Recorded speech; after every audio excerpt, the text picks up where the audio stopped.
All right, let's talk about a really common problem that amateurs have that leads to a lot of bad things, coming over the top, loss of power, bad contact, things like that.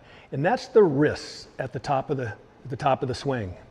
So a lot of amateurs end up with their wrists, with that lead wrist cupped like this, and the trail wrist flat.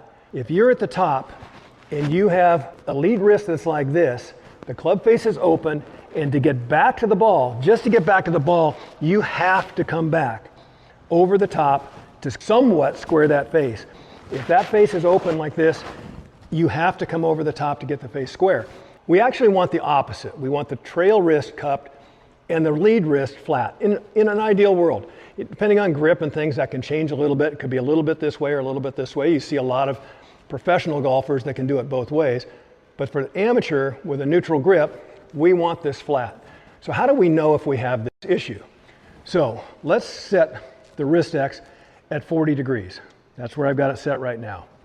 As I come back, as I come to the top, if I don't hear this click, I probably have that cupped wrist that we're talking about. See, I don't hear it click, and there it is.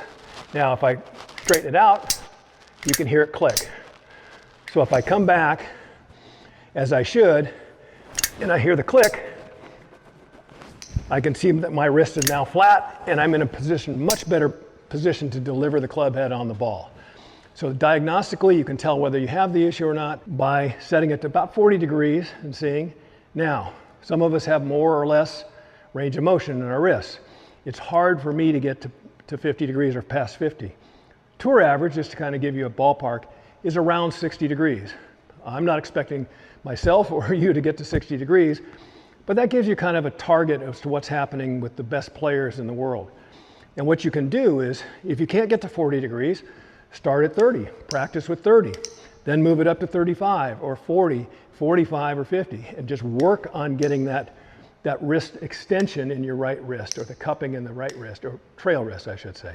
This is a key to great contact, distance, and a lot of other things that have to happen in a golf swing.